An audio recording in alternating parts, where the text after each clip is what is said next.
સમયસર બંધ અધિકાર ચાલે છે. શ્લોક નંબર 164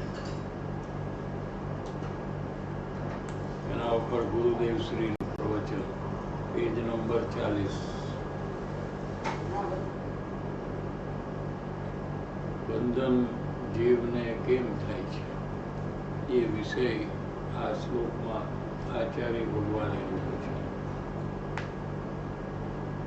કે જે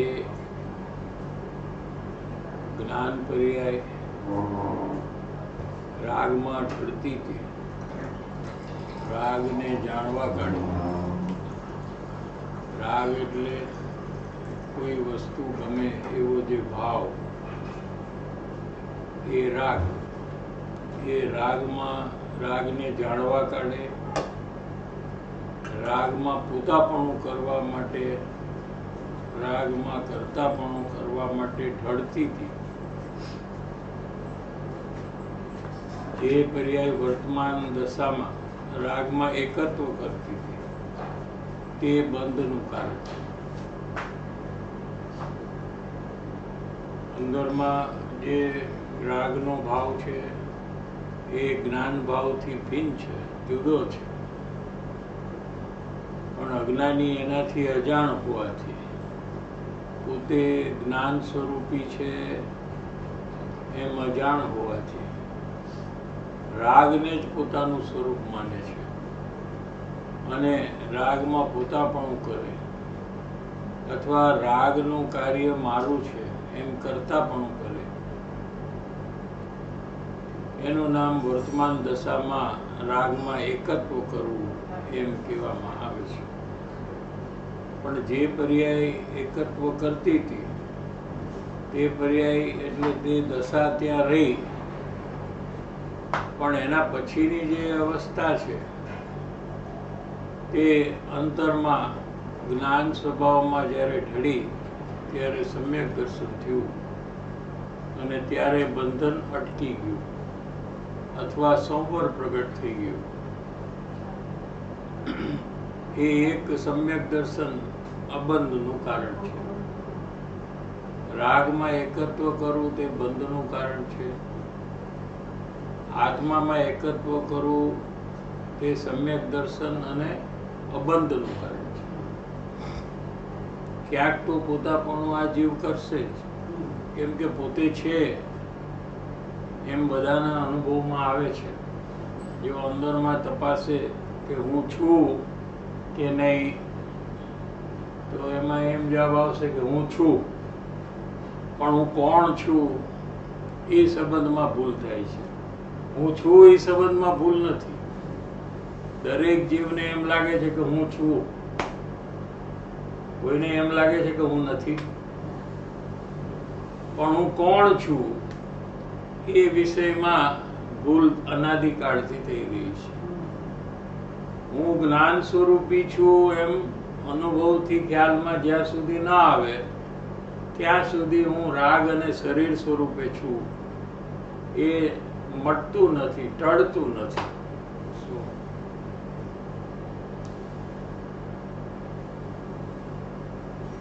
સમ્યક દર્શન થાય પછી પણ રાગ રહે છે. જ્ઞાની થાય, સમ્યક દર્શન કહો કે સમ્યક જ્ઞાન કહો કે આત્માનો અનુભવ કહો કે જ્ઞાન દશા કહો, બધું એકાદ છે. સમ્યક દર્શન, સમ્યક જ્ઞાન થતા પછી પણ રાગ રહે છે. આત્મજ્ઞાન થાય પછી કઈ રાગનો સંપૂર્ણ નાશ થઈને કેવળ જ્ઞાન થતું નથી, પણ સમ્યક જ્ઞાન થાય. તો સમ્યક જ્ઞાન અને કેવળ જ્ઞાન આ બેમાં શું અંતર છે? સમ્યક જ્ઞાન એટલે જ્ઞાન છે એ રાગથી જુદું પડી ગયું, રાગ રહી ગયો, પણ જ્ઞાન જે છે એ રાગથી જુદું પડી ગયું અને પોતાના સ્વભાવમાં ભળી ગયું. એને સમ્યક જ્ઞાન કહેવામાં આવે છે. કેવળ જ્ઞાનમાં તો સંપૂર્ણ આત્મ સ્વભાવમાં લીન થયો તો રાગ જ ઉત્પન્ન ન થાય, એટલે એને રાગનો નાશ કર્યો એમ કહેવામાં આવે છે. ખરેખર કોઈ જીવ રાગનો નાશ પણ નથી કરતો.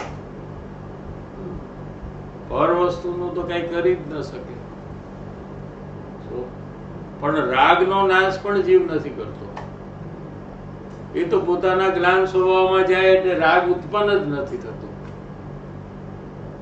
એને રાગનો નાશ કર્યો એમ કહેવામાં આવે છે. અરિહંત ભગવાન, અરિહંત એટલે શું કે દુશ્મન ને હરાવે.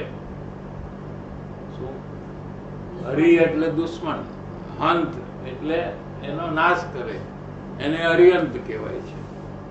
પણ એ પણ વ્યવહારથી કથન છે, એ કંઈક સાચી વાત નથી.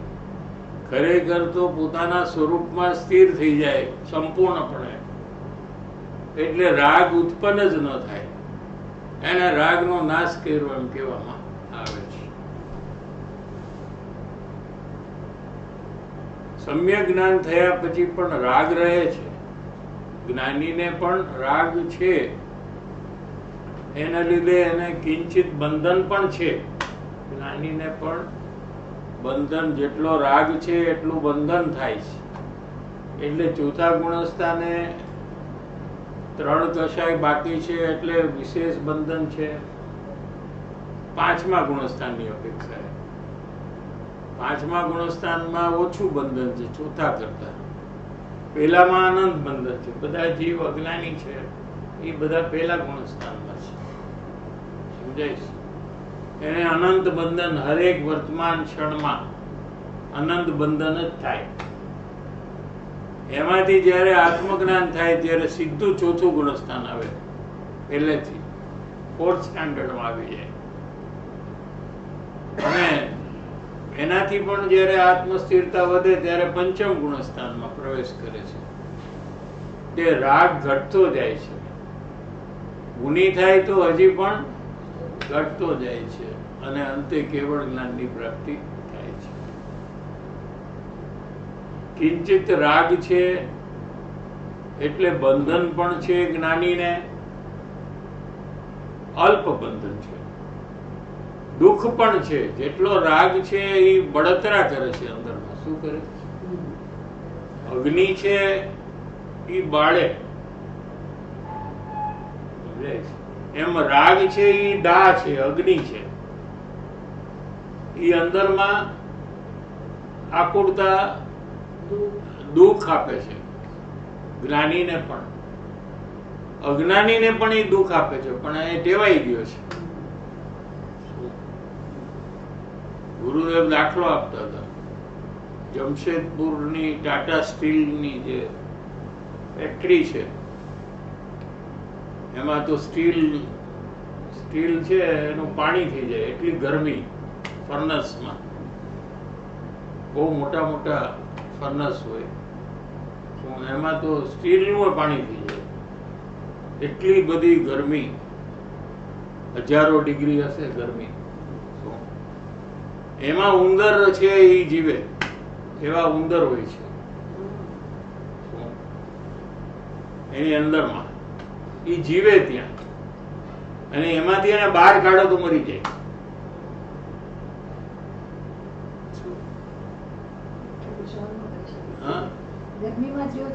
ગરમી આટલી બધી સહન કરીને જીવે આરામથી, સમજાણું? પણ એને બહાર કાઢો તો એ મરી જાય, કેમ કે એ અગ્નિથી ટેવાયેલા ઉંદર છે, સમજે? એમાં જીવ રાગ દ્વેષની આકુરતાથી ટેવાયેલો છે, એટલે એને કઈ એમાં તકલીફ નથી. એને તો પોતાની ઈચ્છા પ્રમાણે સંસારમાં ન થાય તો તકલીફ થાય. શું કીધું? આપણને જે તકલીફ થાય છે, દુઃખ થાય છે, એ જો આપણે થોડું તપાસ કરીએ કે આપણે જ્યારે જ્યારે દુઃખ થાય છે, દુઃખ તો થતું હશે કે નહીં થતું હોય, કે સુખ જ થાય છે? દુઃખ થાય છે, દુઃખ અનુભવમાં આવે છે કે નથી આવતું? તો એ દુઃખનું જો કારણ તમે તપાસશો, તમારા દુઃખનું, તો તમને શું એમાંથી નક્કી થશે કે મારી ઈચ્છા પ્રમાણે થયું નથી એટલે હું દુઃખી છું? એ જ કારણ હશે તમારું, બીજું એક કારણ જ નહીં હોય. તમારી ઈચ્છા પ્રમાણે થાય તો તમે સુખી, તમારી ઈચ્છા પ્રમાણે ન થાય તો તમે દુઃખી. સમજાય છે કે ખરેખર એ દુઃખ સુખ છે જ નહીં, એ કલ્પના છે જીવની. કેમ કે કોઈની ઈચ્છા પ્રમાણે દુનિયામાં કઈ થતું જ નથી.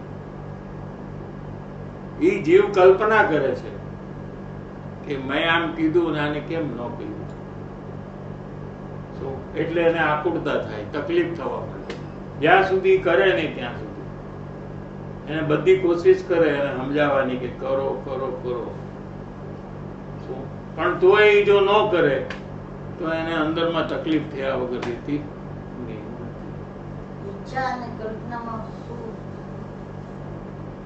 કલ્પના એટલે એક વાસ્તવિક કઈ એવું છે નહીં અને માયનું, એને કલ્પના કહેવાય. સમજાણું? એને કલ્પના કહેવાય. આપણે કે દાખલા તરીકે વરસાદ નથી આવતો ને હું એમ માનું કે વરસાદ આવે છે, કોઈ અવાજ આવ્યો તો હું માનું કે વરસાદ આવ્યો, અને 12માં જુઓ તો કઈ વરસાદ હોય જ નહીં, તો એને કલ્પના કહેવાય. એમ પોતાની ઈચ્છા પ્રમાણે કોઈ કરે, શું એવું થાય તો હું સુખી છું, એ સુખની કલ્પના છે, ખરેખર સુખ નથી. ત્યારે એ પોતાને સુખી છે એમ અનુભવે છે. પોતાની ઈચ્છા પ્રમાણે થાય કે કરે તો એ પોતાને સુખી માને છે ત્યારે કે બહુ સારું છે મારે, અને પોતાની ઈચ્છા પ્રમાણે ન કરે તો એ કે હું બહુ દુઃખી છું, મને બહુ તકલીફ છે. આ કોઈ માનતું જ નથી મારી વાત. સમજણ? પછી એની પાસે ગમે તેટલા પૈસા હોય, કુટુંબ હોય, બધું હોય, પણ એ અંદરમાં દુઃખી જ હોય. સમજાય છે કે નહીં? એટલે મારી ઈચ્છા પ્રમાણે બીજો કરે એ કલ્પના એટલે છે કે એમાં ખોટો અનુભવ સુખનો એ કરે છે, ખરેખર એ સુખ નથી. સમજાય છે? ખરેખર તો રાગ અને દ્વેષ છે એ આકુળતા ને દુઃખરૂપ છે. અજ્ઞાનીને જે દુઃખ લાગે છે આખો દિવસ, એ રાગ દ્વેષ નું દુઃખ નથી, એ એની ઈચ્છા પ્રમાણે નથી થતું 12માં એનું દુઃખ છે. બે અલગ છે. સમજાય છે? આપણે કે આ માણસ બહુ દુઃખી છે, દુઃખી છે કેમ કે એની ઈચ્છા પ્રમાણે નથી થતું. એટલે ગરીબ માણસ દુઃખી છે એમ કહીએ આપણે, કેમ કે એને પૈસા મળતા નથી, ખાવાનું મળતું નથી, રહેવાની જગ્યા નથી, તબિયત બગડે તો દવા દારૂના પૈસા નથી, ડોક્ટર પાસે જઈ શકે નહીં, ગાડી નથી, ટ્રેવલ કરી ન શકે, કપડાં નથી, આટલા કપડાં છે. એટલે એની ઈચ્છાની વિરુદ્ધ જેટલું થાય એટલે આપણે એને દુઃખી માની છે. સમજાણું? હવે સુખની વ્યાખ્યા શું આપણા પ્રમાણે? કે એને કપડાં લેવા હોય તો લઈ લે, એટલા પૈસા હોય, એને બહાર જવું હોય તો જાય, ગાડીનું સાધન હોય એની પાસે, બરાબર છે?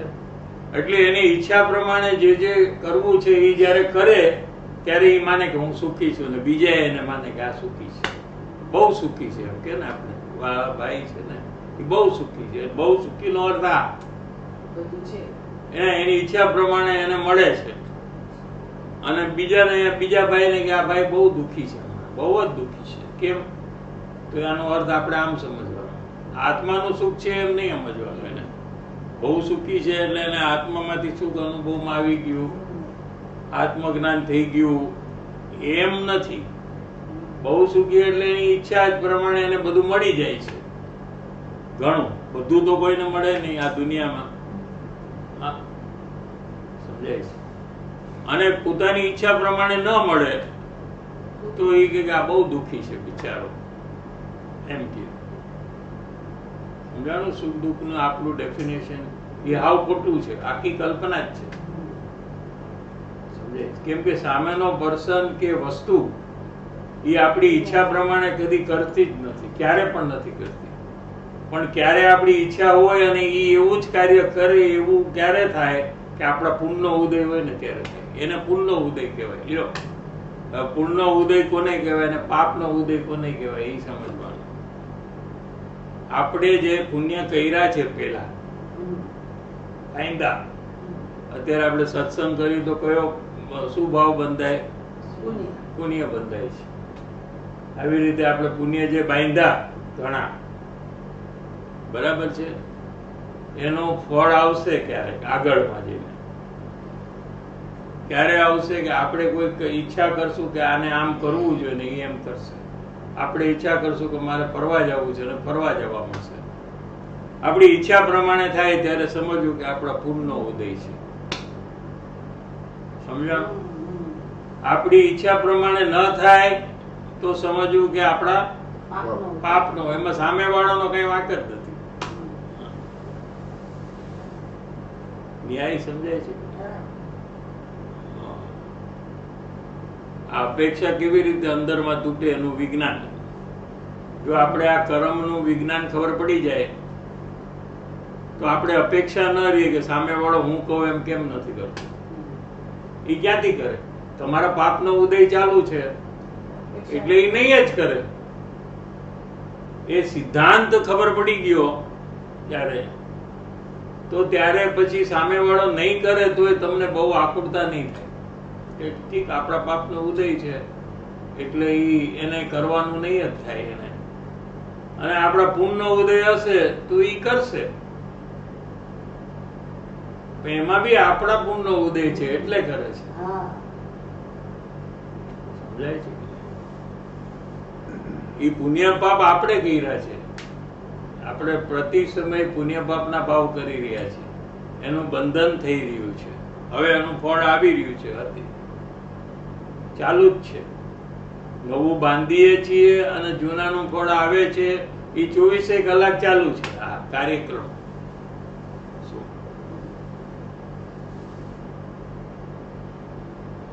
એટલે શું છે કે રાગ દ્વેષ જેના પરિણામ છે એ દુઃખરૂપ છે.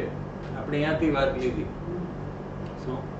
એ આકુરતા સ્વરૂપે છે, પણ એ અજ્ઞાનીને આકુરતા સ્વરૂપે અનુભવમાં આવતું જ નથી. આખો દિવસ પાપના ભાવ કરે એમાં ક્યાં એને આકુરતા લાગે છે? એને ક્યાં તકલીફ થાય છે કે ભાઈ આ સંસારની વાત કરવામાં મારા 3 કલાક ગયા તો એને અંદરમાં કઈ તકલીફ થાય છે? એને ઉલટી મજા આવે છે. લ્યો, આખી રાત નીકળી જાય તો એને એમ લાગે કે હવે હજી એક દિવસ આખો વાત કરીએ. તો એ વખતે જે પાપના ભાવ અંદરમાં થયા એમાં ક્યાં એને આકુરતા લાગી? પણ જ્ઞાની છે એને આકુરતાનો અનુભવ થાય છે. કેમ કે આકુરતા સ્વરૂપે છે રાગદ્વેષ. અને મુમુક્ષુ જ્યારે થાય ત્યારે એને શરૂઆત થઈ જાય છે રાગદ્વેષમાં દુઃખનો અનુભવ.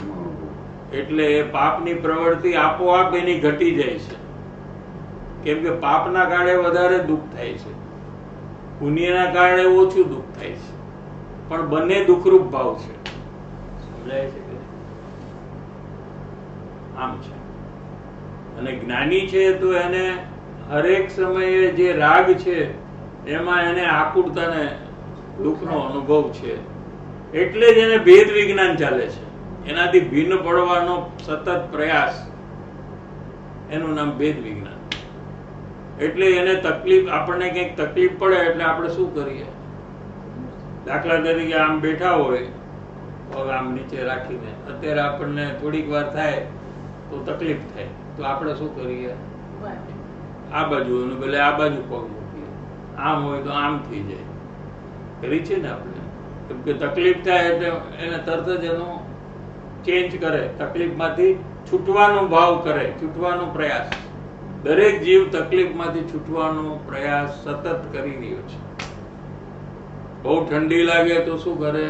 એસી બંધ કરો, પંખો બંધ કરો, કાં ઓઢી લે.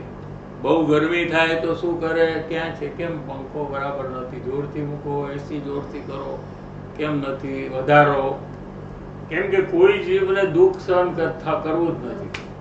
શું સમજાણો નિયમ કે નહીં? કોઈ દુનિયાનો જીવ છે એને દુઃખ જોતું જ નથી. જોતું નથી. શું તડકામાં હોય તો છાયામાં ગયો જાય વાત કરતા કરતા. કોઈ કઈ વાત બંધ ન થાય, વાત તો ચાલતી જ હોય. સડનલી તડકો માથા પર આવ્યો તો વાત કરતા કરતા જ ઈ છાયામાં ગયો જાય. કોઈને કહેવું ન પડે. અને વાતોમાં કઈ વાતો બંધ ન થાય કે ભાઈ ઉભા રહ્યો હું છાયામાં જાઉં છું, પછી હમણાં નહીં બોલતા તમે, એવું કઈ કહેવાની જ જરૂર નથી. ઓટોમેટિક ઈ છાયામાં આવ્યો જાય ને ઓલો એની વાયા નજીક છાયામાં આવી જાય અને વાતો ચાલુ રહી. કેમ કે કોઈ જીવને દુઃખ નથી જોતું. આ સિદ્ધાંત છે. સમજાણું કે નહીં? હવે ઈ સિદ્ધાંત આપણે અહીંયા લેવાનો છે જ્ઞાનીમાં, એટલા માટે સમજાવ્યું. આ કે જ્ઞાનીને પણ જે રાગમાં દુઃખ લાગે છે તો એનાથી છૂટવાનો એને ઓટોમેટિક પ્રયાસ થઈ જાય. તો છૂટીને જાય ક્યાં? હા, હવે આ પ્રશ્ન છે. છૂટીને પાછો સંસારમાં જાય તો દુઃખ વધી જાય. કેમ કે ત્યાં તો બહુ આકુળતા છે, ટેન્શન છે બધે. તો એક જ જગ્યા છે એટલે આત્મામાં જ જાય. એટલે રાગમાં દુઃખ લાગે છે, દુઃખનો અનુભવ જ્ઞાનીને થાય છે, એટલે એ સતત પોતાના આત્મ સ્વરૂપમાં જઈ અને સુખની પ્રાપ્તિ કરે છે. એનું નામ જ ભેદ વિજ્ઞાન છે. લ્યો, અને એકદમ ઓટોમેટિક છે. વિચાર કર્યા વગર ઓટોમેટિક. વાંય વિચાર નથી. દાખલો મેં આપ્યો, છાયામાં વ્યા જાય તો કોઈ વિચાર જ નથી કરતો, ઓટોમેટિક વ્યા જાય. એનું કઈ વિચાર ને ડિસ્કશન કઈ નથી. ઓટોમેટિકલી માણસ દુઃખથી દૂર ભાગે અને સુખ હોય ત્યાં જાય. એમ જ્ઞાનીને પણ જ્યારે રાગમાં દુઃખનો અનુભવ થાય તો એ પોતાના સ્વરૂપ તરફ જાય જ્યાં રાગનો નામ નિશાન નથી. પોતાનો જે જ્ઞાન સ્વભાવ છે એમાં રાગ છે જ નહીં. એ જ્ઞાન સમુદ્રમાં એ જાય તો એને સુખની વૃદ્ધિ થાય, સુખ વધે. જેટલું સુખ એને સમ્યક દર્શનના કાળે ઉત્પન્ન થયું છે એ સુખ વધતું જાય અને એક વખત પૂર્ણ થઈ જાય ત્યારે કેવળ જ્ઞાનની પ્રાપ્તિ હોય છે. જ્ઞાનીની બધી વાત આવી ને, જ્ઞાનીની ઓળખાણની. અજ્ઞાનીની પણ બધી વાત આવી કે અજ્ઞાનીને રાગમાં આકુળતા લાગતી જ નથી. એને પોતાની ઈચ્છા પ્રમાણે સંસારમાં ન થાય એની એને તકલીફ છે. સમજાય છે કે નહીં? સહેલું છે સમજવાનું, કે અઘરું નથી. તમને જ્યારે જ્યારે તકલીફ થાય ત્યારે તમે ચેક કરજો, હવે થશે કે નહીં આજે, પછી તકલીફ દુઃખ થશે કે આજે નહીં થાય? કઈ થશે જ, કન્ટિન્યુઅસ થવાનું. કેમ કે અનંત ઈચ્છા ભરેલી છે અંદર. આ જીવને આખી દુનિયાને બદલવી છે. શું કરવું છે? એને એકે વસ્તુ શાંતિથી સ્વીકારવી નથી. એને બધાને બદલવા છે, પોતાને નથી બદલવું. એને જીવને બદલવા છે, અજીવને પણ બદલવા છે. કારણ કે આ ટીવી અહીંયા કેમ રાખ્યું છે? આના કરતા જો અહીંયા હોય ને મસ્ત લાગે. એને ગમે ત્યાં તમે મૂકી આવો ને, એને જંગલમાં મૂકી આવો ને, કાંઈ ચાલો ને આ ઘર નહીં, એને જંગલમાં ઊંડાણમાં મૂકી આવો તો કે આ ઝાડ છે ને અહીંયા હોવું જોઈએ, ત્યાં એને ફેરફાર કરવો હોય. એ ફેરફાર કર્યા વગર રહી જ નહીં શકે શાંતિથી. જોઈ લ્યો, એનું નામ કરતા બુદ્ધિ. લ્યો, ફેરફાર કરવાની જે બુદ્ધિ છે એનામાં, એનું નામ કરતા બુદ્ધિ. તો જ એને શાંતિ થાય.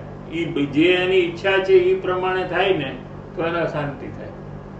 અને એ ન થાય તો એને અંદરમાં ઈ જ થયા કરે, ઉદ્વેગ થયા કરે. કેમ આ લોકો આમ અહીંયા કેમ પીવી જાય? કેમ આ લોકો આવી રીતે કરે છે? એની ભલે અહીંયા રાખ્યું હોત તો કેટલું મસ્ત હોત.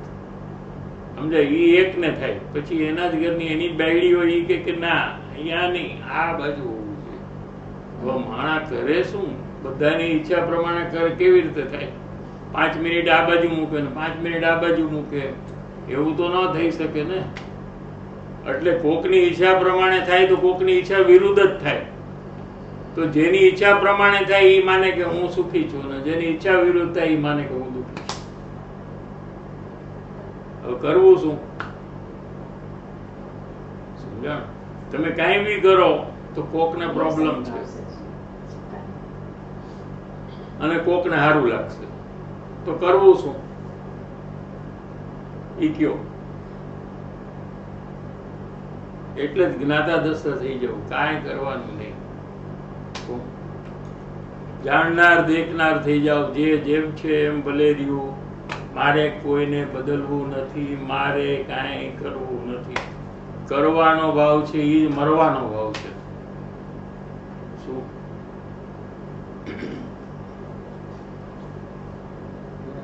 જે ઈચ્છા થાય છે એ ઈચ્છા પૂરી નથી થતી નું દુઃખ નથી થાય છે, પણ એ અલ્પ છે.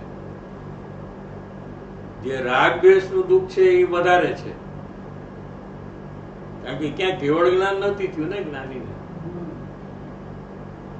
જ્ઞાનીને કેવળ જ્ઞાન નથી થયું, એટલે ઈચ્છા ઉત્પન્ન થાય અને ઈચ્છા પ્રમાણે કાર્ય ન થાય તો એને બી તકલીફ થાય, તો એ કર્મ ખરી જાય. એ વખતે શું કીધું? એને નિર્જરા થાય એ વખતે કર્મની. એ બાંધેલા કર્મનું ફળ છે ને એ,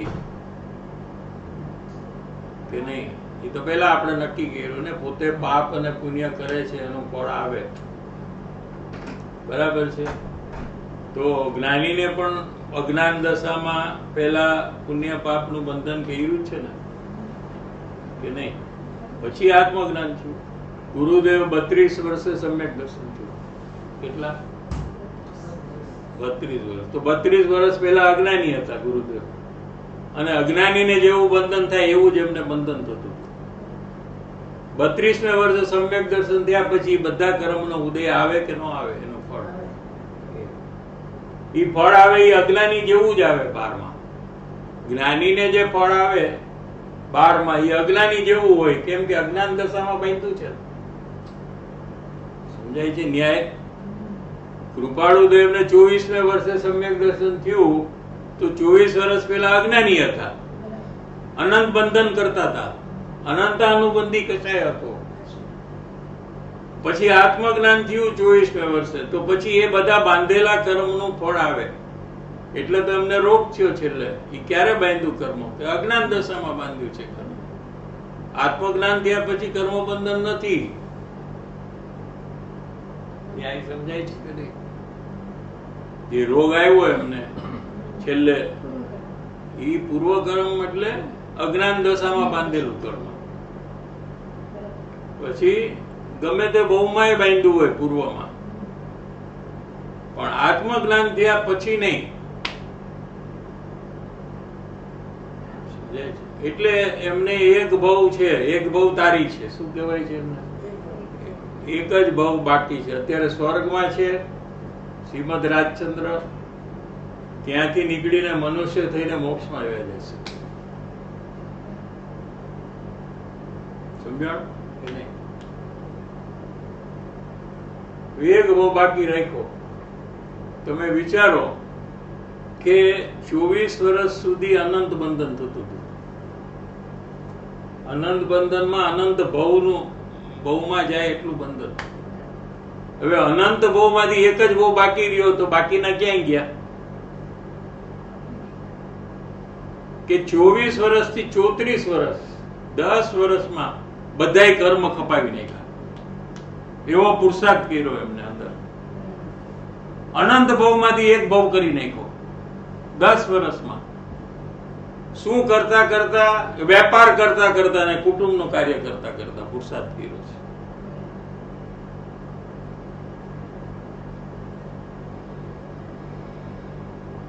આત્મજ્ઞાન થયા પછી 7-8 વર્ષ સુધી વેપાર હજી ચાલુ હતો. 31-32 વર્ષે એમને રિટાયરમેન્ટ લીધું. ત્યાં સુધી બધી વેપારની પ્રવૃત્તિ ચાલુ હતી.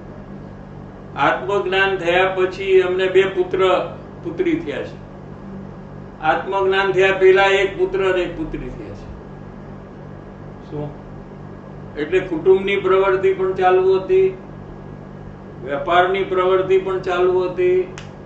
તો એ કુટુંબ વેપારની પ્રવૃત્તિની વચ્ચે એમણે કેટલા કર્મની નિર્જરા કરી કે એક જ બહુ બાકી દીધું.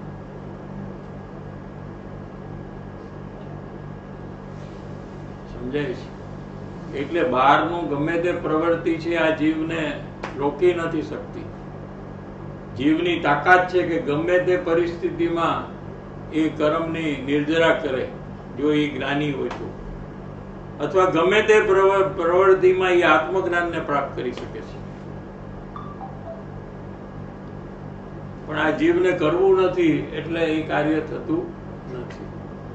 એક જ ભાવ એનો જે બાકી રહી ગયો એ ખબર કેવી રીતે પડે? એમને કીધું, એમને કાવ્ય લે છે, એમનો છે ને કાવ્ય, તેથી દેહ એક જ થાય, જાય છે સ્વર્ગ. એમને કાવ્ય લખ્યું છે. અપૂર્વ અવસર. હા, અપૂર્વ અવસર. ના એમ અપૂર્વ અવસર નથી, બીજું છે. અપૂર્વ અવસર તો બીજું બની ગયું છે. ના, એમાં કરી છે તેથી દેહ એક જ ધારીને જાય ના છે એમાં સ્વર્ગ. નથી, બીજું છે. એ અંગત છે, અન્યરે દિવસ એ જનરલ નો લખે, અંગત છે એમ. અચ્છા, એમ. એ પોતાની વાત છે ને, પર્સનલ. અપૂર્વ અવસર તો બધા માટે છે, સમજાણું? હા, એ અલગ છે, હું તમને બતાવીશ પછી કેવું હશે. અપૂર્વ અવસર તો આપણે બધા લોકો લઈ છે ને મંદિરમાં ખ્યાલ પર્યુષણ. આવી ગયો કે હું મારે હવે એક હા, ભાવ જ્ઞાની બાકી છે. ખ્યાલ આવી જાય. તો કોકે ગુરુદેવને આ પ્રશ્ન પૂછ્યો, કાનજી સ્વામી ગુરુદેવ કે આ કૃપાળુ દેવ કે છે કે એક ભવમાં અમે જાસુ મોક્ષ, તો એ વાત એમને કેવી રીતે ખબર પડી? અન્યરે દિવસ આહો એમાં છે. ધન્ય, ધન્યરે હા, દિવસ એમાં છે. આહો જાગીરે શાંતિ હા, અપૂર્વ. હા, એમાં છે. તો અમે ગુરુદેવને મુમુક્ષુએ પ્રશ્ન પૂછ્યો, આવી રીતે કે છે એક ભાવ, એમને કેવી રીતે ખબર પડે એક ભાવ? તમારો પ્રશ્ન છે એ શું? આ કયા શાસ્ત્રમાં લખ્યું છે?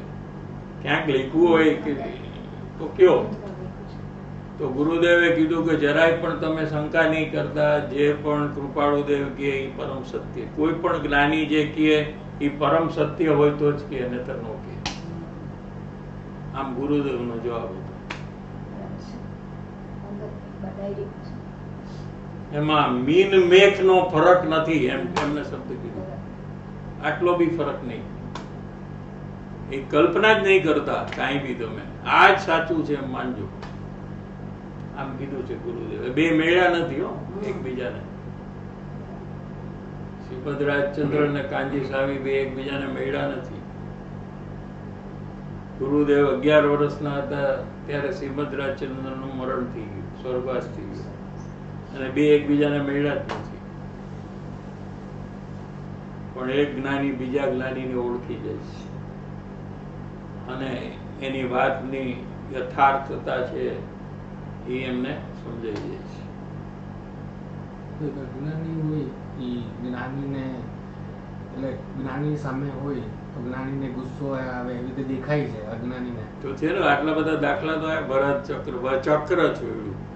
હવે એનાથી વધારે હું એવું તો ક્યાંય દેખાય છે કે? આ તો મારવા માટે ચક્ર છોડ્યું છે. ખરેખર તો તમારે કથા જો ખબર હોય કથાનો યોગમાં બધું કે ભરત ચક્રવર્તી અને બાહુબલીજીએ 3 યુદ્ધ કર્યા ટોટલ. એમાંથી આ એક યુદ્ધ છે. આખું હલી જાય, આખું આમ ઉપાડીને ફેંકે. બે એટલા બધા શક્તિ વાળા, આખું ગામ, આખું દેશ ભેગો થઈ ગયો જોવા માટે લડાઈ. સો 3 યુદ્ધ કર્યા એમને ટોટલ, 3 times. ભાઈ ભાઈ તો તમને શું થાય? આવું આ કઈ જ્ઞાની થોડા હોય. જ્ઞાની આ તો અત્યારે અજ્ઞાની પણ પોતાના ભાઈ હારે આવી રીતે મારી નાખે, કોઈ ન કરે. એનો વિરોધ કરે તો મારી નાખે? ના, છોડી દે કે નથી મારે કરવું, કાંઈ જવા દો. છે અજ્ઞાની ને આવું કરે તો જ્ઞાની આવી રીતે કેમ થયું? અચ્છા, રામચંદ્રજી સીતાને ગોતવા ગયા લંકા, તો પહાડને પૂછે, મારી સીતા તમને ખબર છે અહીંથી ગઈ છે? ઝાડ ને પાંદડાને પૂછે, તમારો હાલ તો રામચંદ્રજીને અજ્ઞાની બનાવી નાખો કે ન બનાવો. પણ ઇતિહાસ છે, તમે બદલી ન શકો. સમજાણું? એટલે તમારે પરાણે માનવું પડે છે કે ભાઈ ના, એ તો જ્ઞાની જ હતા, કેમ કે એ ભવે મોક્ષે ગયા. લોકલાજથી રામચંદ્રજીએ સીતાનો ત્યાગ કર્યો. સીતા જ્ઞાની, સમ્યક દ્રષ્ટિ, આત્માનુભવી, રામચંદ્રજી આત્માનુભવી. લોકલાજ, લોકો શું કહેશે? લોકોમાં વાત આવી કે સીતાજી રાવણ સાથે કંઈક હશે, જો તમે આવી રીતે પાછી રાખશો તો હવે એ પ્રથા ચાલુ થઈ જશે, કેમ કે તમે તો મહાન પુરુષ છો, તમારું જ બધા જુએ છે, તો પછી બધા પોતાની સ્ત્રી બહાર વહી ગઈ હશે તો એને પાછી રાખશે, આખી બધી વ્યવસ્થા બગડી જશે. કેમ કે એ પુરુષોત્તમ પુરુષ હતા ને રામચંદ્રજી, તો આખી દુનિયા એને ફોલો કરતી, આજે પણ ફોલો કરે છે રામચંદ્રજીને. સમજાણું? એટલે કે એમને કે તમે આવી રીતે કરશો તો આ થશે, તો શું કરવું? તો લોકોને લીધે પોતે રાજા છે એટલે એમને નક્કી કર્યું કે સીતાજીનો ત્યાગ કરીશ. બે જ્ઞાની બોલો. પછી સીતાજીને બોલાવ્યા કે તમે ઘણા વખતથી કહો છો કે તમારે તીર્થયાત્રામાં જવું છે, તો કાલ સવારે તમારે તીર્થયાત્રામાં જવાનું છે. શું? ઓકે, તમે તૈયારી કરો, પેકિંગ બધું. ગયા. પછી સારથીને બોલાવ્યો, ચેરિયટ, રથ ચલાવવાળાને સારથી કહેવાય, એને બોલાવ્યો. હવે એ સારથી પણ જ્ઞાની, આત્માનુભવી. એને કીધું કે તમે કાલે સવારે સીતાજીને જંગલમાં એટલા ઊંડાણમાં મૂકી આવજો કે એ પાછા ન આવવા જોઈએ. અને સીતાજી ગર્ભવતી હતા, પેટમાં લવકુશ છે.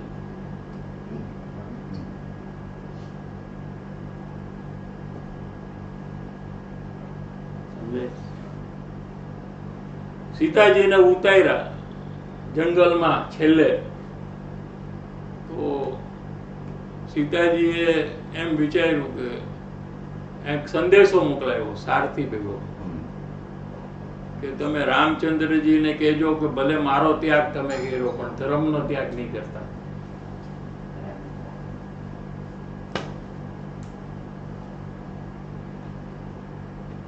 બોલો, એમને જરાય તકલીફ નથી સીતાજીને કે આવું મને કેમ કહ્યું. કાંઈ નહીં, એમને ખબર છે કે આવો કર્મનો ઉદય આવે જ્ઞાનીને. પોતે જ જ્ઞાની છે, એને ખબર છે. શું? રામચંદ્રજી પોતે આદર્શ પુરુષ હતા છતાં બી આવું કરી શકે, અને એ જ ભવે મોક્ષે ગયા. એ બરાબર મોક્ષે ગયા. હા, એટલે એવો ભાવ આવે, ચારિત્રનો દોષ છે આ બધું. સમજાય છે? સમ્યક દર્શનનો દોષ નથી આમાં. હા, એવા પૂર્વ કર્મ બાંધેલા છે એટલે આવા આવે અને એમને ઉદય આમ છે. મારો ક્વેશ્ચન હતો કે અજ્ઞાનીની સામે જ્ઞાની હોય અને જ્ઞાની કોઈ ગુસ્સો કરે કે એવું કઈ ઇવેન્ટ હોય તો અજ્ઞાનીએ કઈ રીતનો પ્રયાસ કરવાનો જેમાં એને એ રિયલાઇઝ થાય કે જે ગુસ્સો એમને જે કર્યો છે એ એનું દુઃખનું ઓલું નથી. પેલા તો જીનવાણીના આધારે એમને ખબર હોય તો કરી શકે, વિચારમાં ફેરફાર કરી શકે. પછી મુમુક્ષુ જો થાય તો એને ખબર પડે કે આ તો ગુસ્સાથી ભીન છે. શું? એમ એને મુમુક્ષુ, ઉત્કૃષ્ટ મુમુક્ષુ થાય એને ખબર પડી જાય કે આ તો ક્રોધથી ભીન છે, એને ભેદ વિજ્ઞાન છે. શું? એમ એની કર્મની નિર્જરા છે, ક્રોધની નિર્જરા થાય છે, એમને ખરી જાય છે. એમ એને ઉલટું મુમુક્ષુ હોય તો એને એમ પુરુષાર્થ વધે એને કે ઓહો આટલા પ્રોબ્લેમની વચ્ચે પણ આ જીવ પોતાનું કામ કરી રહ્યા છે, પોતે ભેદ વિજ્ઞાન કરી રહ્યા છે. વાહ, કેવી ધન્ય દશા છે આ. આવામાં તો કોઈ કઈ કરી ન શકે.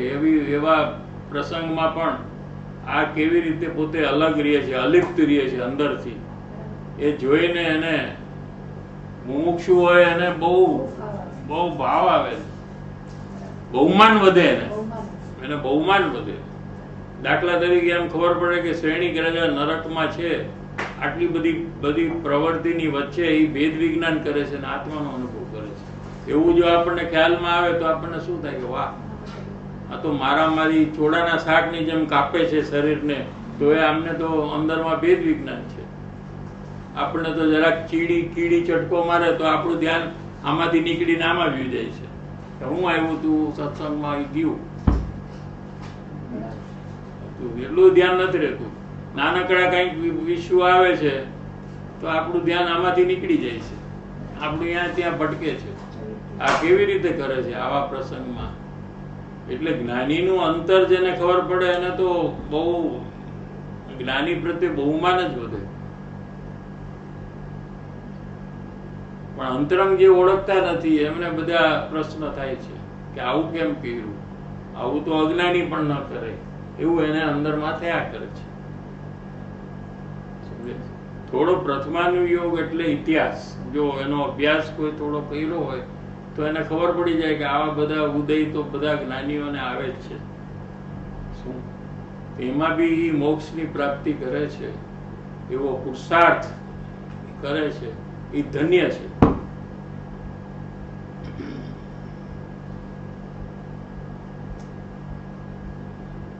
હવે આપણે અહીંયા આગળ લઈએ, કાલ સુધી અહીંયા આવ્યું હતું પેજ નંબર 41 માં ઉપર, પેલા વિતરાગ થાય પછી કેવળ જ્ઞાન થાય. શું કીધું? પેલા રાગ દ્વેષ નો નાશ થાય ત્યાર પછી કેવળ જ્ઞાન થાય. પેલા કેવળ જ્ઞાન થાય અને પછી વિતરાગ થાય એમ નથી. શું કેવળ જ્ઞાન થાય પછી રાગ દ્વેષ નો નાશ થાય એમ નથી. પેલા રાગ દ્વેષ નો નાશ થાય છેલ્લે અને પછી કેવળ જ્ઞાન થાય.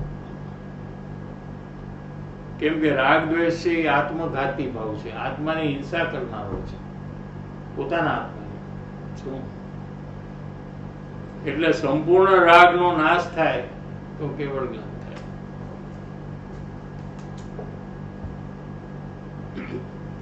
ઉપયોગ ભૂ શબ્દ વાપર્યો છે શ્લોકમાં,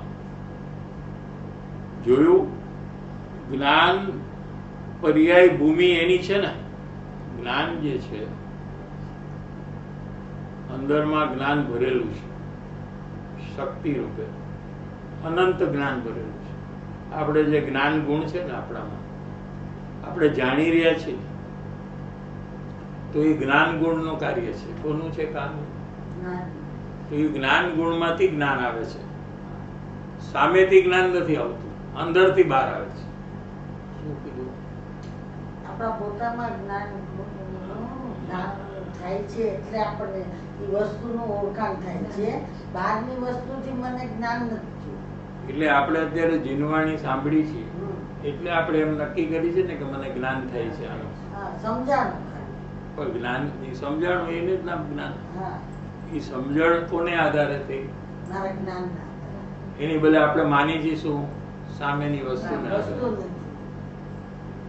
શું કીધું? સમજાય છે કે નહીં?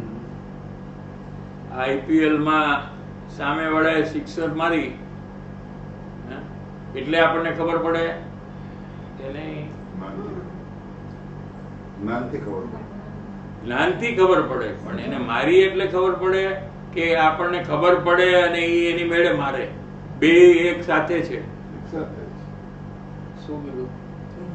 આ સિક્સર નું જે જ્ઞાન છે એ અંદર માંથી બહાર આવે ત્યાં ઓલો સિક્સર એની મેળે મારે.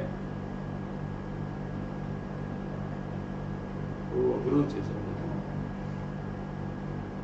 ઈ સિક્સર અને મારી એટલે એનું જ્ઞાન થાય છે એમ નથી. આખી દુનિયાનું જે પણ આપણને જ્ઞાન થાય છે એ જ્ઞાન આપણા જ્ઞાનમાંથી બહાર આવે. જ્ઞાન ગુણમાં કેવળ જ્ઞાન ભરેલું છે. શું ભરેલું છે? બધાના જ્ઞાન ગુણની અંદરમાં કેવળ જ્ઞાન ભરેલું છે, શક્તિ રૂપે છે. એમાંથી જે જ્ઞાન બહાર આવવાનું છે એ જ્ઞાન બહાર આવે છે અને એમ સામે એ પ્રવૃત્તિ હોય છે. એ પ્રવૃત્તિ એને કારણે છે, જ્ઞાનને કારણે નથી. અને એને કારણે જ્ઞાન નથી. બે ઇન્ડિપેન્ડન્ટ છે. પણ બે એક જ સમયે થવાથી અજ્ઞાનીને એમ લાગે છે કે આને કારણે મને જ્ઞાન થયું. હા, નહીં તો કેવી રીતે ખબર પડે? સમજાય છે? આમ છે. સમજાણું? હા. તો કે અંદરમાં અનંત કેવળ જ્ઞાન ભર્યું છે, શક્તિ રૂપે ભગવાન ત્રિકાળી છે. શું? પણ એની વર્તમાન દશા જે છે એમાંથી જે જ્ઞાન બહાર આવે છે એ વર્તમાન દશા છે. ઓલું ટોટલ છે, એમાંથી થોડુંક બહાર આવ્યું. શું? જ્ઞાન. શું? એમાં શું જણાનું કે શુભ ભાવ, દયા, દાન, વ્રત, ભક્તિ, પૂજા એ બધું એને જ્ઞાનમાં જણાનું. દયાનું જ્ઞાન પણ અંદરથી આવ્યું છે. દયાને કારણે દયાનું જ્ઞાન નથી થતું, ભક્તિને કારણે ભક્તિનું જ્ઞાન થતું નથી. સમજાય છે? અંદરમાંથી જ્ઞાન બહાર આવે છે ને ત્યાં દયાનો ભાવ પોતાથી છે. અંદરમાંથી પૂજાનો ભાવનું જ્ઞાન આવે છે ને માં પૂજાનો ભાવ એને કારણે છે. બે સ્વતંત્ર છે. સમજાય છે કે પેલા ખાલી સમજાવવું જોઈએ, પછી કોન્સેપ્ટ એક્સેપ્ટ થાય એ પછી આગળની વાત છે. ભગવાન શું કહે છે? સિમંદર ભગવાન કે તને જે જ્ઞાન થાય છે તારા આત્મામાંથી આવે છે, એમ સિમંદર ભગવાન કહે છે.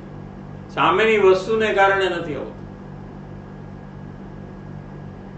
સમજાણું? આ કોણ કહે છે? કે સિમંદર ભગવાન કહે છે. હવે આપણને એ બેસતું નથી, એ આપણો પ્રોબ્લેમ છે. વસ્તુ તો આમ છે.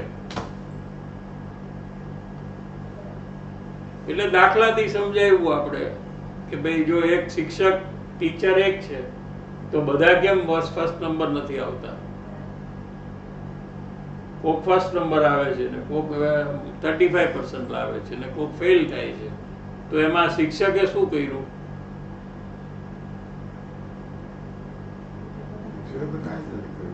કારણ કે કાંઈ કર્યું તો પછી પ્રોબ્લેમ આવે છે ને. શિક્ષકને લીધે આ ફર્સ્ટ નંબર આવ્યું તો પછી ક્વેશ્ચન પૂછે તો આ ફેલ કેમ થયો? એ શિક્ષકને લીધે. સમજાણું? ન્યાય સમજાય છે કે નહીં? ન્યાય સમજાય છે કે નહીં? તો બધા છોકરાઓ પોતપોતાના પ્રયાસથી આવ્યા છે. જેને વધારે પ્રયાસ કર્યો એ પહેલો નંબર આવ્યો, જેને સામાન્ય પ્રયાસ કર્યો એને 35 માર્ક મળ્યા, જેને પ્રયાસ નથી કર્યો એ ફેલ થયો. અને ટીચર ત્યાં છે, ખાલી ટીચરે કાંઈ કર્યું એ તમને મનાય એવી વાત છે, ન મનાય એવી વાત નથી. કેમ કે આમાં તો તમે કઈ આર્ગ્યુમેન્ટ કરી ન શકો ને. તમે જો ટીચર ને લીધે ફેલ થઈ ગયા તો એમ કે આ પેલો નંબર કેમ આવ્યો? એ જ ટીચર નું સાંભળીને આ પેલો નંબર કેમ આવ્યો? એટલે એ વાત તમે ન કરી શકો. ન ગમે તો એ માનવી પડે. તમારે ની વાત નહીં ગમે પણ તમારે તો એ માનવી પડશે. અંદરમાં એમ આપણે ટેવાયેલા છે કે આને લીધે આ થયું, આને લીધે આ થયું. બધું સ્વતંત્ર છે એ વાત માટે આપણે ટેવાયેલા નથી.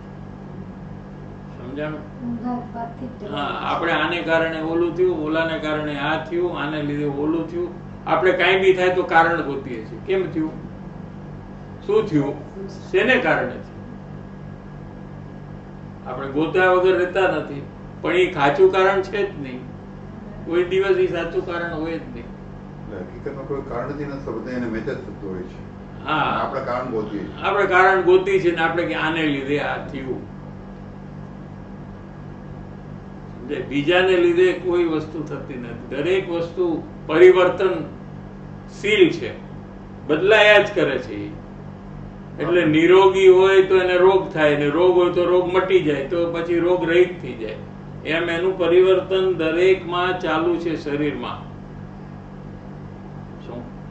એનો રોગ આવવાનો શરીરને કારણે જ છે અને રોગ મટવાનો પણ શરીરને કારણે છે. આ ડોક્ટરો દવા આપીને પછી કેમ બદલાવે છે? દવાથી જો સારું થતું હતું કયો? દવાથી સારું થાય છે તો હા પાડવી છે કે ના પાડવી છે? બોલો. દવાથી સારું થાય તો કેમ બદલાવી દવા?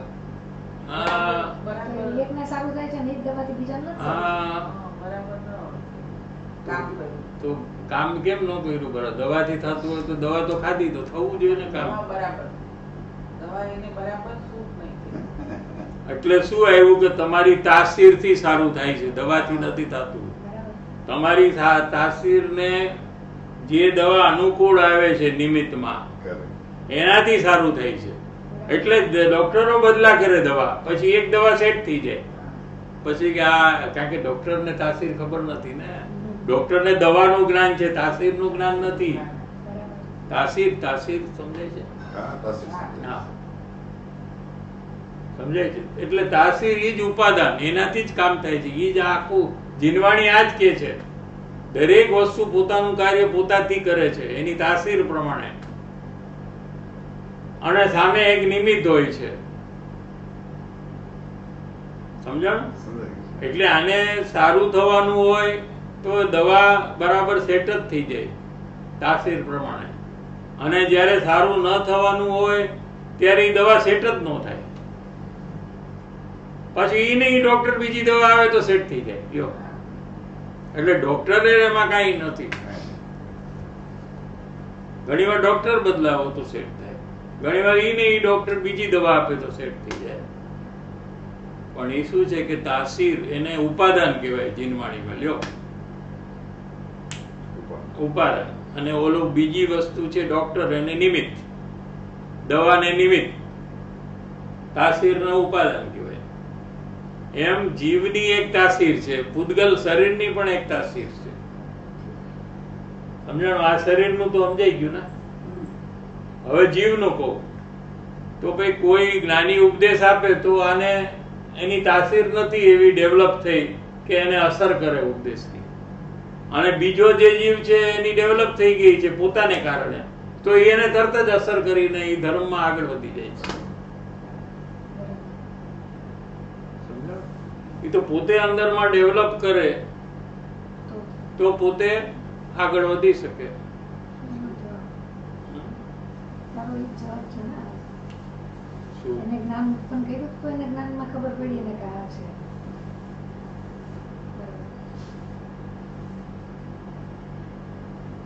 અહીંયા શું કેવું છે કે અંદરમાં જ્ઞાનનો સાગર ભર્યો છે. આપણા અંદરમાં જ્ઞાન ગુણમાં અનંત કેવળ જ્ઞાન ભર્યું છે અત્યારે જ. આપણે નો માની તો ભર્યું છે ને માની તો એમ સિમંદર ભગવાન ઓમ ધ્વનિમાં કહે છે. એમાંથી પ્રતિક્ષણ જ્ઞાન આવ્યા જ કરે છે બહાર. જે જ્ઞાન અંદરથી બહાર આવે છે એવી જ વસ્તુ બહારમાં સામે થઈ રહી છે. એ બેનો મેળ થાય છે. ત્યારે અજ્ઞાનીને એમ લાગે છે કે આ વસ્તુને કારણે મને જ્ઞાન થયું. સમજાણું? અહીંયા ભૂલ થાય છે એની. એમ એને ભ્રમ થઈ જાય છે. એવું ભ્રમને પાકું થયું. પણ તોડી નાખવું એવું પાકું નથી કે ન તોડી શકે. જીનવાણીનો વધારે જોર છે. ભગવાનની વાણીમાં એટલું બધું જોર છે કે અનાદિકાળનું પાકું કર્યું હોય 1 સેકન્ડમાં ભૂકા બોલાઈ જાય. 1 જ સેકન્ડ લાગે. તો પાકું કયું પછી આ કે ઓલું? લગભગ એવી રીતના પાકું કરી નાખ્યું એટલે બોલે ને અનંત કાળથી પાકું કર્યું હોય. શું હા, એ કરી શકે. તમે અનંત કાળથી કોઈ વસ્તુ પાકી કરી હોય દરેક ભવમાં, પણ જ્યારે એને ભગવાનની વાણી આવે, જ્ઞાનીની વાણી આવે ને તો 1 સેકન્ડમાં એ બદલી નાખે.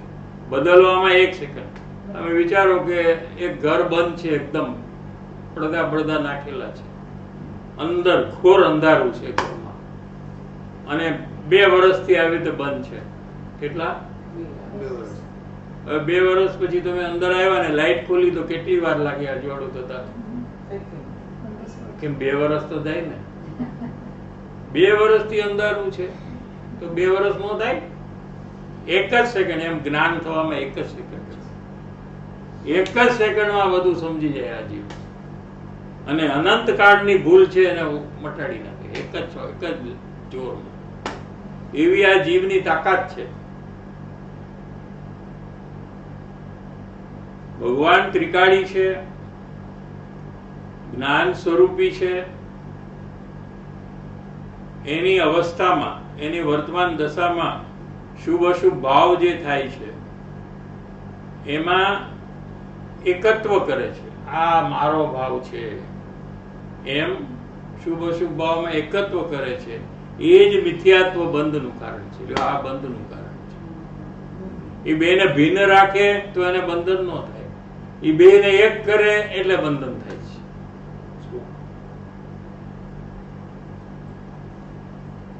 એ વિકલ્પની એકતા તોડીને એ જે પુણ્ય પાપના ભાવ છે એનું જે એકપણું છે ને એને તોડી ને શું કરે કે જ્ઞાન સ્વભાવમાં એકતા કરે. તો કેવી રીતે કરે કે પોતે જાણી રહ્યો છે તો જાણે છે તો એને શું જણાનું કે રાગ જણાનું, શરીર જણાનું, આ બધું જણાય છે જ્ઞાનમાં. બરાબર છે. તો એ બધી વસ્તુ જે જણાય છે એમાં એ એકતા કરે છે. આ અને હું એક છીએ. શરીર જણાય તો આ શરીર અને હું એક છીએ. અંદરમાં રાગ જણાય તો રાગ અને હું એક છીએ એમ એકતા કરે છે. એનું નામ મિથ્યાત્વ, એનું નામ અજ્ઞાની. સમજાઈ ગયું? હવે શું કરવાનું કે જ્ઞાન જે રાગને જાણે છે એ જ્ઞાનમાં એકતા કરવાની. આ જ્ઞાન તે હું એમ કરવાનું. રાગ તે એકત્વ છે છોડી દેવાનું. સમજાણ? હું જ્ઞાન છું એમ કર્યું તો રાગનું એકત્વ છૂટી ગયું, તો ભેદ વિજ્ઞાન થઈ ગયું ને સમ્યક દર્શન થઈ ગયું અને બંધન અટકી ગયું. આટલું જ કરવાનું છે. જ્ઞાન પકડીને એમાં મારાપણું કરવાનું. આ હું છું એમ કરવાનું. શું? નહીં તો રાગ હું છું એ નહીં છૂટે. શું કીધું સમજાણું? જ્ઞાનને પકડવાનું અને પછી આ હું છું જ્ઞાનમાં એમ કરવાનું. તો રાગમાં જે હું પણ છે, શરીરમાં હું પણ છે એ છૂટી જાય.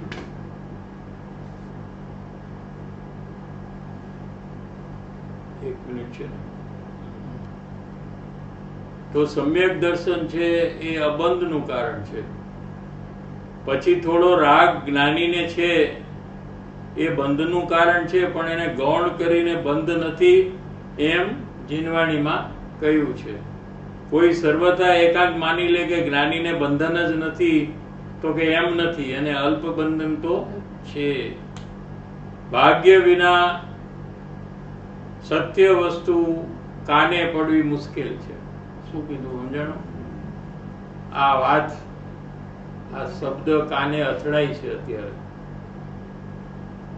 કાન સુધી આવે છે ને, અથડાય છે. એનું કારણ શું? કે આ જીવના મહાભાગ્ય જાગી ગયા છે. એને મહાપુણ્યનો ઉદય છે ત્યારે એને આ વાત સંભળાય છે. ભવિ ભાજન જોગ આવે છે ને, ભગવાનની વાણી ભવ્યના ભાગ્યના જોરે નીકળે છે. કોઈ પ્રશ્ન કર્યો હતો ને, કેવડી ભગવાનની વાણી શું કામ નીકળે છે, એ ક્યાં બોલે છે? તો કે સાંભળનારા જીવો જે છે એનું ભાગ્ય છે, એના પૂર્ણ ઉદય છે, એને કારણે ભગવાનની વાણી નીકળે છે. કેવડી ભગવાન એ પરમ સત્યનો પ્રવાહ છે. ઓમ ધ્વનિ. એમાં કોઈ અભિમાનની જરૂર નથી કે અમે બીજાને સમજાવ્યા. જ્ઞાનીને એવું ક્યારે બી નથી થતું અભિમાન કે મેં બધાને સમજાવ્યા. કેવડી ભગવાનને તો માન કશાય છે જ નહીં. આ તો જ્ઞાનીને પછી ગૌણ રૂપે કહેવામાં આવે છે. એને તો નિર્માનતાની જરૂર છે. જ્ઞાનીને તો કોઈ માનની અપેક્ષા નથી. ટાઈમ થઈ ગયો.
पकड़ना प्लीज बताइए। क्या है कि अज्ञानी जो है वो उसका ज्ञान पर पदार्थ में, पुद्गल पदार्थ में तल्लीन है। क्या कहा? અજ્ઞાનીનું જ્ઞાન ક્યાં છે? અત્યારે તમે જો ગમે ત્યારે તમે જો તો શરીર કુટુંબ બહારમાં જ રહેશે, એને અંદરમાં શું થાય એના ઉપર એનું જ્ઞાન જાય જ નહીં, કારણ કે એને बाहरी पदार्थ की तीव्र रुचि है, उसको कर्ता बुद्धि है बहुत, એટલે उसके कारण से उसका ध्यान पर में ही रहता है। लेकिन वो अज्ञानी जब मुमुक्षु बनता है, आत्मकल्याण करने की उसको सच्ची भावना जब होती है, तो उसको बाहर के पदार्थ का रस थोड़ा कम हो जाता है, उदासीनता आती है, थोड़ी कर्ता बुद्धि भी कम हो जाती है कि जे थवानुं छे ई थाय छे, नथी थवानुं ए नहीं थाय, एम केवड़ी भगवानना आधारे ई बहारनुं लक्ष्य धीरे धीरे घटाडे छे અને પોતાના અંદરમાં જ્ઞાનને લઈ જાય છે। જ્ઞાન જે બહારમાં છે એ જ્ઞાનને અંદરમાં જાય તો રાગ દ્વેષ એને ખ્યાલમાં આવે, પછી રાગ દ્વેષનું સતત જોવે છે કે આમાં મને શું અનુભવ થાય છે રાગ દ્વેષમાં, તો એને આકુળતા પકડાય છે।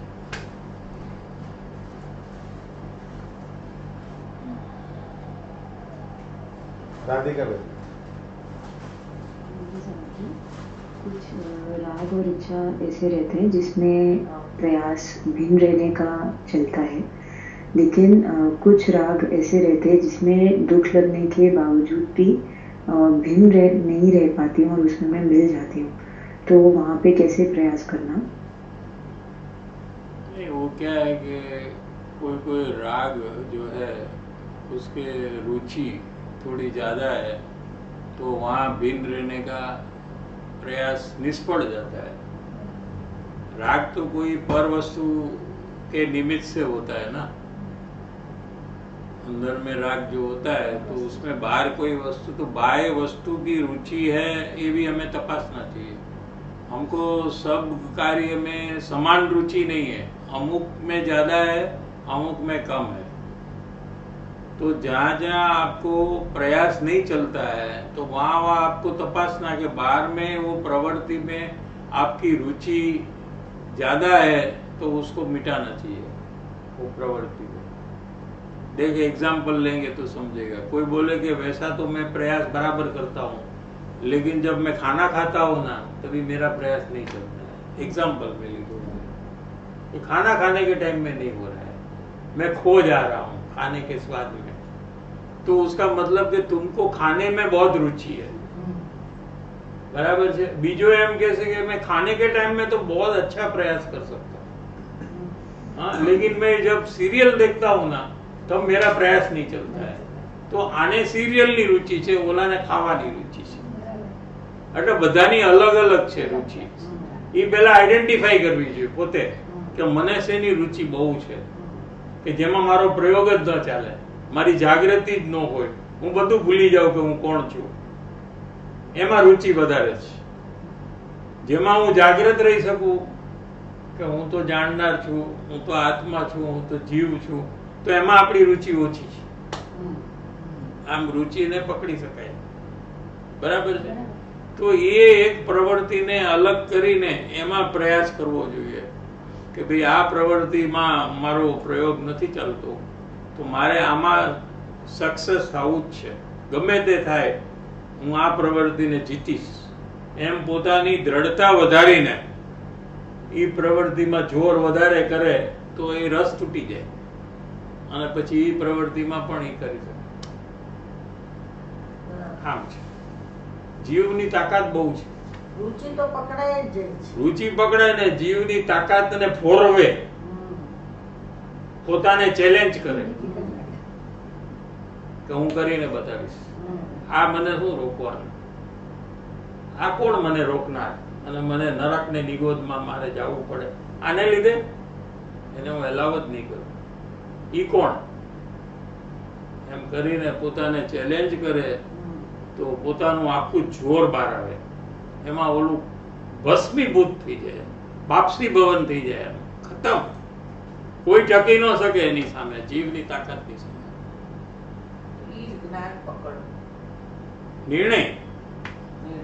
નિર્ણય કરવો, કોઈ મને હરાવી નહીં શકે. ગમે તે સંસારના ઉદય હશે, હું મારું કામ પૂરું કરીશ. આવી જાઓ, આપણે લડાઈ ચાલુ. World war is on. કોણ આવો મારી સામે, હું મારું કામ પૂરું કરીશ. કોઈ મને રોકી નહીં શકે. એમ પોતે દ્રઢતા કરે તો કોઈ પ્રોબ્લેમ જ નથી. श्रेय जी, जब रागद्वेष का अवलोकन करता हूँ तो कुछ एक हेवीनेस, एक बर्डन वाली फीलिंग पकड़ में आती है. तो बट मुझे श्योर नहीं होता है कि यही राग की आकुलता है या कुछ और है. तो इसमें मुझे कैसे राग की आकुलता को पकड़ना चाहिए, इसका कुछ फैक्टर्स है तो प्लीज बताइए साहब जी. देखो, हम लोग संसार का कोई काम करते ही नहीं. सब काम अपने आप होता है. एक तो पहला सिद्धांत नक्की करना चाहिए कि पुद्गल का कोई भी कार्य जीव नहीं करता है. शरीर का, कुटुंब परिवार का, व्यापार का, गाड़ी चलाने का, खाने का, पीने का, चलने का. तो फिर हमारा उपयोग, हमारा ज्ञान वहां क्यों हम रोकते हैं? हमारा ज्ञान को हमें राग द्वेष में सतत रोकना चाहिए. तो राग द्वेष में क्या अनुभव होता है वो पकड़ने के लिए हमारा प्रयास सतत चालू रहना चाहिए. तो हमको पकड़ में आ जाएगा उसकी आकुलता. तो थोड़ा कर कर हम छोड़ देते हैं अवलोकन, थोड़ा करते हैं फिर छोड़ देते हैं, थोड़ा करते हैं, तो उसमें कोई सफलता नहीं मिलेगी. स्मृति जी, जय जिनेन्द्र साहिब जी, घर में एक सदस्य खाना खा रहे थे तो उन्होंने राइस मांगा. तो राइस थोड़े से ही थे तो मन में यह विचार आया कि बच्चों के लिए रख दूं. तो यह बच्चों के प्रति मेरापना था या उनके प्रति राग था या यह मेरी इच्छा का परिणाम था. I am not able to differentiate. Please help me साहिब जी. तीनों था. आपको इच्छा भी थी. इच्छा माने विश, डिजायर. आपको जो था कि मैं बच्चे के लिए ये चावल रखूं, ये आपका डिजायर, इच्छा, विश था. तो वो भी था. और जो खा रहा था उसके प्रति उतना राग नहीं था, बच्चे के प्रति ज्यादा राग था. तो राग भी था और बच्चे मेरे हैं उसमें अपनत्व भी था. अगर आप ज्ञानी बन जाए जब, तभी बच्चे मेरे वो छूट जाएगा, बच्चे के प्रति राग रह जाएगा और बच्चे के लिए आप चावल बचाकर उसको देंगे, वो भी होगा. लो, 3 में से 1 एक्टिविटी बंद होगी, 2 एक्टिविटी चालू रहेगी.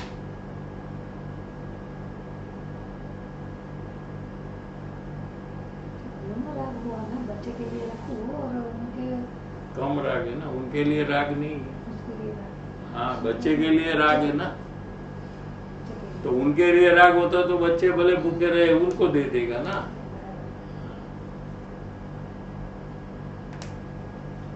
परमुपकारी श्री सद्गुरु देवनो जय हो. प्रशमूर्ति श्री भगवती मातनो जय हो.